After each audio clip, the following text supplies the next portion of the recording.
Hi. So people voted for Obama for hope and change. What we really got is more of the same. Same George W. Bush policies of one foreign intervention after another, toppling regimes, installing puppet governments around the world. You yourself said in an interview with John Harwood with CNBC that you were willing to take the American people into war with Russia in order to overthrow Assad in Syria. Not only is this the opposite of conservatism and very frightening, it's bankrupting us and it's just more reckless, unconstitutional big government republicanism continued. How are we, the American people, even being given a choice when you, Hillary, George W. Bush, and Obama all have the same same foreign policy? Yeah, I would tell you that the Obama foreign policy is to lead from behind. Mine is to lead from the front. Now, absolutely.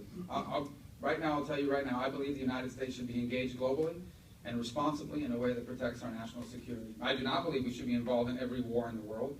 On the contrary, I want to avoid war at all costs. The only war we're ever going to get into is if we're fighting on behalf of peace. I do want to destroy ISIS. Absolutely. Why? Because ISIS is an enemy of peace.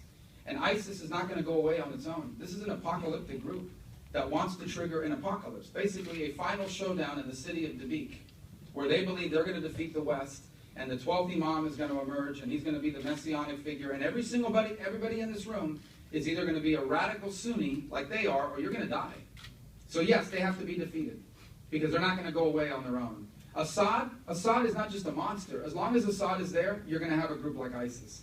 Because Assad has barrel bombed and gassed and used chemical weapons against over 250,000 people that he's murdered.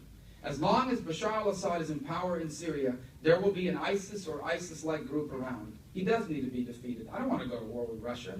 The question was, if Russians shoot at our airplanes, are we going to respond? Yes, we're going to respond. If Russia attacks the United States or fires on one of our aircraft, we are going to defend ourselves. Absolutely. But I don't want to go to war with anybody other than ISIS because they need to be defeated, other than terrorists because they need to be defeated. Do I believe America needs to be involved in every conflict in the world? I do not. Do I know that the world is a safer and better place when America is strong and leads? Absolutely. Because here's what happens when America doesn't lead. No one does.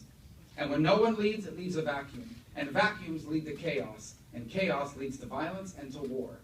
So you want to defeat ISIS? It's going to take a coalition to defeat them. It's going to have to be led by Sunni Arabs themselves.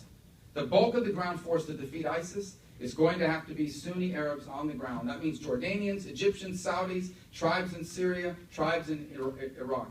But that's never going to happen if we don't help. We're going to have to put that coalition together. We're going to have to contribute to it, particularly from the air. If we do nothing, ISIS continues to grow. ISIS is already now in 12 countries. Open, pledged affiliates in over a dozen countries. Boko Haram is now a part of ISIS. And about 4 days ago, they set fire to a village and burned alive little children.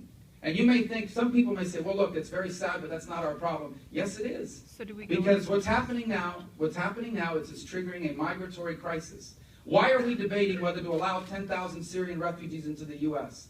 Because of what's happening in the Middle East. Because of what's happening there is impacting us here at home. So we do have a vested interest. This is the United States. We have a vested interest economically in every part of the world. You're going to let China control the South China Sea? That's 40% of global commerce. I promise you, you sell products here that go through the South China Sea.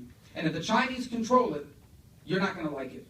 What is the only thing that's going to keep China from owning the South China Sea? The U.S. Navy, that we're gutting. That's about to be smaller than it's been in 100 years. So these are all real risks that we have to confront.